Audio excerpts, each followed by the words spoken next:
ನಿಮ್ಮ ಹಳೆಯ ಚಿನ್ನದ ಒಡವೆನ ಅಧಿಕ ಬೆಲೆಗೆ ಮಾರಬೇಕೆ? ಆಟಿಕಾಗೆ ಕಾಲ್ ಮಾಡಿ 8880 ಅಟ್ಟಿಕಾ ಗೋಲ್ಡ್ ಕಂಪನಿ.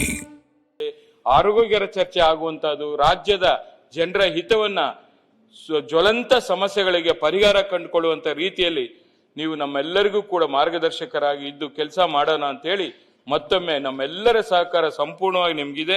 ಈ ಸಂದರ್ಭದಲ್ಲಿ ನಾನು ನಿಮಗೆ ಶುಭವನ್ನು ಕೋರ್ತಾ ಇದ್ದೀನಿ, ಅಭಿನಂದನೆಗಳನ್ನ ಸಲ್ಲಿಸ್ತಾ ಇದ್ದೀನಿ. ನಮಸ್ಕಾರ. ಬಸವರಾಜ್ ಹೊರಟ್ಟಿ ಅವರು. ಮಾನ್ಯ ಸಭಾಪತಿಗಳೇ, ಇಷ್ಟೊತ್ತಿನವರೆಗೆ ಉಮಾಶ್ರೀಯವರ ಬಗ್ಗೆ ಎಲ್ಲರೂ ತಮ್ಮ ಅಭಿಪ್ರಾಯ ವ್ಯಕ್ತಪಡಿಸಿದರು. ನಮಗೆ ಉಮಾಶ್ರೀಯವರು ನಮ್ಮ ಜಿಲ್ಲೆಯ ಹುಬ್ಬಳ್ಳಿಗೆ ಮೊದಲು ಕಾಂಟೆಸ್ಟ್ ಮಾಡಿದರು. MLA ಎಲೆಕ್ಷನ್ ಬಂಗಾರಪ್ಪ ಅವರು KPC ಮಾಡಿದಾಗ ಅಲ್ಲಿ ಕಾಂಟೆಸ್ಟ್ ಮಾಡಿದರು. ರೂರಲಕ್ಕೆ ಈಗೇನು ಬೊಮ್ಮಾಯಿಯವರು ಇದ್ದರಿಂದ ಆ ರೂರಲಕ್ಕೆ ಕಂಟೆಸ್ಟ್ ಮಾಡಿದರು. ಅವರು ನಮ್ಮ ಮನೆಗೆ ಬಂದರು. ನಾವು ವಿರೋಧ ಪಕ್ಷದಾಗಿದ್ವಿ. ಬಂದ ಕೂಡಲೇ ನಮ್ಮ ಮನೆಯವರೆಲ್ಲ ಕೂತ್ಕೊಂಡು ಏನು ರೀ ಮೇಡಮ್ ಓಟ್ ನಿಮ್ಗೆ ಹಾಕ್ತೀವಿ ಅಂದ್ರೆ ಅವರು, ನಾನು ನಿನಗೆ ಹಾಕೋದಿಲ್ಲ ಅಂತ ಹೇಳಿದ್ರು. ಮತ್ತು ಅವರೆಲ್ಲ ಕರೆಸಿ ಸೀರೆಗಿರಿ ಉಡಿಸಿ ಇವ್ರನ್ನೆಲ್ಲ ಸತ್ಕಾರ ಮಾಡಿ ಗೆದ್ದು ಬರ್ರಿ ನೀವು ಚುನಾವಣೆ ಅಂತ ಹೇಳಿದ್ರು. ನನ್ನ ವಿರುದ್ಧನೇ ಇಷ್ಟು ನಡೆಯುತ್ತೆ ನಮ್ಮ ಮನೆಯಲ್ಲಿ ಅಂತ ತಿಳ್ಕೊಂಡು ಹೇಳಿದೆ. ಎಲ್ಲರೂ ಇವರು ಅಷ್ಟು ನನ್ನ ಪರವಾಗಿ ನೀವು ಒಬ್ಬರೇ ಕಡೆ ಅಂತ ಹೇಳಿದರು. ಅಲ್ಲಿ ಚುನಾವಣೆ ಮಾಡಿದ್ವಿ. ಆನಂತರ ನಮ್ಮ ಜಿಲ್ಲೆ ಬಾಗಲಕೋಟೆ ಜಿಲ್ಲೆ ತಿರ್ದಾಳಕ್ಕೆ ಬಂದರು. ಅಲ್ಲಿ ಚುನಾವಣೆ ನಿಂತು ಸೋತರು, 2ನೇ ಸರಿ ಗೆದ್ದರು. ಅಲ್ಲಿ ಸಹಿತ ಭಾಳಷ್ಟು ಜನರ ಅಭಿಲಾಷೆ, ಇವರೊಬ್ಬರು ಒಳ್ಳೆಯ ಹೆಣ್ಮಗಳು, ಒಳ್ಳೆ ಕೆಲಸ ಮಾಡ್ತಾರೆ, ಜನರು ಕೂಡ ಭಾಳ ಆತ್ಮೀಯದಿಂದ ಇರ್ತಾರೆ ಅನ್ನುವಂಥ ಭಾವನೆಯಿಂದ ಜನ ಎಲ್ಲ ಅವರಿಗೆಲ್ಲ ಭಾಳಷ್ಟು ಬೆಂಬಲವನ್ನು ಕೊಡ್ತು. ಮತ್ತು ಅವರು ಅನೇಕ ಇದು ಹೇಳಿದರು, ಅವಾರ್ಡ್ ತೊಗೊಂಡದ್ದು ಅವು ಎಲ್ಲ ಇವರು ಬಯೋಡೇಟ್ ನೋಡಿದ್ರೆ ಒಬ್ಬ ಕರ್ನಾಟಕದಲ್ಲಿ ಇಂಥ ಮಹಿಳೆ ಇಷ್ಟೆಲ್ಲ ಅವಾರ್ಡ್ ತೊಗೊಂಡು ಇಷ್ಟೆಲ್ಲ ಮಾಡಿದಂದ್ರೆ ನಮಗೆಲ್ಲ ಕರ್ನಾಟಕಕ್ಕೆ ಒಂದು ಹೆಮ್ಮೆ ಪಡುವಂಥ ವಿಷಯ. ನನಗೆ ಭಾಳ ಅದ್ರ ಬಗ್ಗೆ ಅಭಿಮಾನ ಮತ್ತು ಹೆಮ್ಮೆ ಅನ್ನಿಸ್ತಿದೆ. ಈ ಹಿನ್ನೆಲೆಯಲ್ಲಿ ಅವರು ಇದಕ್ಕಿಂತ ಮೊದಲ ಸಭಾಪತಿಯರೇ ರಾಣಿ ಸತೀಶ್ ಅವರು, ವಿಮಲಾ ಗೌಡರು, ಮತ್ತು ಇನ್ನು ಯಾರು ಕೆಲವರು ಡೆಪ್ಟಿ ಚೇರ್ಮನ್ರಾಗಿದ್ದರು. ಬಸವರಾಜೇಶ್ವರಿ, ನಾನು ಬಂದಾಗ ಬಸವರಾಜೇಶ್ವರಿ ಸಭಾಪತಿ ಆಗಿದ್ದರು. ನಾನು ಉಮಾಶ್ರೀಮಿ ಅವರಿಗೆ ಹೇಳಿದರು, ಯಾರೋ ಕೆಲವರು ಮಾತಾಡುವಾಗ ಅವ್ರಿಗೆ ಮಂತ್ರಿ ಆಗಲಿಲ್ಲ ಅದಕ್ಕಿಲ್ತಂದ್ರು ಅಂದರು. ನನಗೆಲ್ಲ ಭಾಳ ವಿಚಿತ್ರ ಅನ್ಸತಿ. ಮಂತ್ರಿ ಆಗಲ್ದವ್ರನ್ನೆಲ್ಲ ಇಲ್ಲಿ ತಂದು ಕೂಡಿಸೋ ಪರಿಸ್ಥಿತಿ ನಿರ್ಮಾಣ ಆಗಿದೆ ಅಂತ. ಇದು ಮಂತ್ರಿ ಆಗಲ್ದವ್ರಂದ್ರೆ ಈ ಸ್ಥಾನಕ್ಕೇನು ಗೌರವ ಐತಿಲ್ಲ ಅಂತ. ನಾನು ಈ ಸ್ಥಾನದಲ್ಲಿದ್ದಾಗ ಅದರಷ್ಟು ಸುಖಪಟ್ಟದ್ದು ಯಾವುದೂ ಇಲ್ಲ.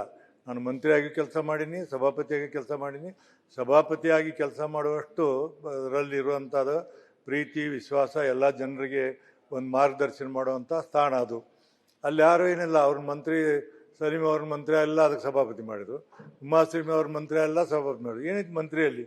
ಮಂತ್ರಿಗಳ ಏನು ಮಾಡುತ್ತಾರೆ? ದಯವಿಟ್ಟು ಕರ್ತಲ್ಲಿ ಮಂತ್ರಿ ಆಗೋದು ಅಂತ ಹೇಳಿ ನಾನೆಲ್ಲೂ ಕೂಡ ನೀವು ಹೇಳಿಲ್ಲ, ಅವ್ರು ಹೇಳ್ಯಾರ, ನನಗೆ ಗೊತ್ತೈತಿ. ನಾನು ಸಂತೋಷದಿಂದ ನನ್ನ ಮುಂದೆ ಹೇಳ್ಯಾರ, ನನ್ನ ಮುಂದೆ ನೀವು ಹೇಳಿಲ್ಲ. ನನ್ನ ಮುಂದೆ ಏನಾಗೈತೆ, ನನ್ನ ಕರೆದು ಭಾಳ ದೊಡ್ಡ ದೊಡ್ಡ ಮಂದಿ ಮಾತಾಡಿದ್ರು. ಇಲ್ಲ, ನಿಮ್ಮನ್ನ ನಾವು ಬಿಡಿಸಾಕ್ತಾ ಇರ್ತಿಲ್ಲ, ಬಟ್ ಸಲೀಮ್ ಅವ್ರಿಗೆ ಮಾತು ಕೊಟ್ಟಿದ್ದೀವಿ ಮಂತ್ರಿ ಮಾಡ್ತೀವಿ ಅಂತೇಳಿ, ಆಗಲಿಲ್ಲ. ಅದಕ್ಕೆ ನೀವು ದಯಮಾಡಿ ತಪ್ಪು ತಿಳ್ಕೊಬೇಡ. ನನ್ನ ಮುಂದೆ ಹೇಳ್ಯಾರ. ನಾನೇನ್ ಹೇಳಿದ್ದೀನಿ? ನಾನೇನ್ ಹೇಳಿ ಅಂತ ಹೇಳಿದ್ರೆ ಮಂತ್ರಿಗಿಂತ ದೊಡ್ಡ ಸ್ಥಾನ ನನ್ ಕೊಟ್ಟಿದ್ದಾರೆ ಅಂತ ಹೇಳಿದೀನಿ. ನೀವೇನಾರು ಹೇಳಿ, ನಿಮ್ಮ ಬಗ್ಗೆ ನಾ ಮಾತಾಡೋದಿಲ್ಲ, ಯಾಕಂದ್ರೆ ಸಭಾಪತಿ ಮಾತಾಡೋದಿಲ್ಲ. ಬಟ್ ನನ್ನ ಎದುರಿಗಿನ 2-3 ದಿವಸ ಚರ್ಚೆ ಆದ ನಂತರ ನಾನು ಒಪ್ಕೊಂಡಿದ್ದು ನಿಜ, ಒಪ್ಕೊಂಡು ರಾಜೀನಾಮೆ ಕೊಟ್ಟದ್ದು ನಿಜ. ಅಂದ್ರೆ ಸಭಾಪತಿ, ಉಪಸಭಾಪತಿ ಸ್ಥಾನಗಳಂದ್ರೆ ಯಾರೂ ಇಲ್ಲ. ಒಂದು ಕೆಳಮಣಿಯಲ್ಲಿ ಸಭಾಪತಿ ನಾವಲ್ಲಿ, ನೀವಲ್ಲಿ. ಬಟ್ ಅದರಲ್ಲಿ ಇರುವಂಥ ಗೌರವ, ಘನತೆ, ಮತ್ತು ನಾವು 4 ಜನರಿಗೆ ಮಾರ್ಗದರ್ಶನ ಮಾಡೋದು, ಅವರಿಂದ ತಗೊಳ್ಳುವಂಥ ಕೆಲಸವನ್ನು ಅನೇಕ ರೀತಿಯಿಂದ ಅದಕ್ಕಂತ ಒಂದು ಕೆಲಸವನ್ನು ಮಾಡಿದ್ದಾರೆ. ಆ ಹಿನ್ನೆಲೆಯಲ್ಲಿ ನನಗೆ ಒಂದೇ ಒಂದು ಮಾತು ಹೇಳಿ ನಾನು ಮುಗಿಸ್ತೀನಿ. ನಮ್ಮ ಭೋಜೇಗೌಡ ಹೇಳಿದಂಗೆ ಅವ್ರ ಮಕ್ಕಳು ಮದುವೆಗೆ ಹೋಗಿದ್ದಾರೆ. ಮದುವೆಗೆ ಹೋಗಿದ್ದು ದಾರಿ ಎರಿಬೇಕಾಗಿತ್ತು. ಹೇಳಿ ದಾರಿ ಎರಿಬೇಕಾಗಿತ್ತು ಹೇಳಿ, ಅದು ನನಗೆ ಹೇಳಿದ್ದೆ ಬೇಡ, ದಾರಿ ಎರಿಬೇಕಾಗಿತ್ತು. ನಾವು ಕುತ್ಕೊಂಡೆವು, ಲಘು ಮುಗಿಸಮ್ಮ ಹೋಗ್ಬೇಕಂದೆ. ಒಂದು 5 ನಿಮಿಷ ಕುಂದ್ರು ಮಾರ, 5 ನಿಮಿಷ ಕುಂದ್ರು ಅಂತೇಳಿ ನಾನು ಹಿಂಗೆ ಫಿಸಿಕಲಿ ಕುಂದಿರ್ಸಿ 5 ನಿಮಿಷ ಕೊಡತ್ತೇಳಿ ಹೋಗಿ ಅವ್ರ ಮನೆಯವ್ರನ್ನ ಹಿಡ್ಕೊಂಬಂದರು. ಹಿಡ್ಕೊಂಬಂದು ಕುತ್ವಾಯಲ್ಲಿ ಅಂದರು. ಕುತ್ಕೊಂಡು ಇಬ್ಬರು ಕೂಡ ದಾರಿ ಎರೆದ್ರು. ಅಂದ್ರೆ ಅಷ್ಟು ಗಟ್ಟಿ ಹೆಣ್ಮಗಳು. ಎಂಥ ಜೀವರು ಬಂದರೂ ಕಷ್ಟದಲ್ಲಿ ಸಹಿತ ತನ್ನ ಒಂದು ಛಲವನ್ನು ಬಿಡದೇ ಇದ್ದರು. ಮತ್ತು ನಾನು ಹೇಳಿದೆ ಆಮೇಲೆಲ್ಲ ಆದ ನಂತರ, ನೋಡ್ರಿ, ನಾನು ಮೊದಲು ತಾಯಿ ನಾನು ತಾಯಿಗಿಂತ ಶ್ರೇಷ್ಠವಾದಂಥ ವ್ಯಕ್ತಿ ಯಾವುದೂ ಇಲ್ಲ. ತಾಯಿ, ಆಮೇಲೆ ನಾನು ಶಾಸಕಿ, ಆಮೇಲೆಲ್ಲ. ಹಾಗಾಗಿ ನನ್ನ ಮಗಳ ಮದುವೆಯನ್ನು ಮಾಡ್ಬೇಕಾದ್ರೆ ನನ್ನ ಹೃದಯದಿಂದ ಮಂದಿಗೆ ಏನೇ ಇರಲಿ, ನಾವು ಎಲ್ಲರೂ ಕೂಡ ಗಂಡ ಹೆಂಡತಿ ಕೂಡಿ ಮಾಡ್ಬೇಕು ಅನ್ನುವಂಥ ಮಾತು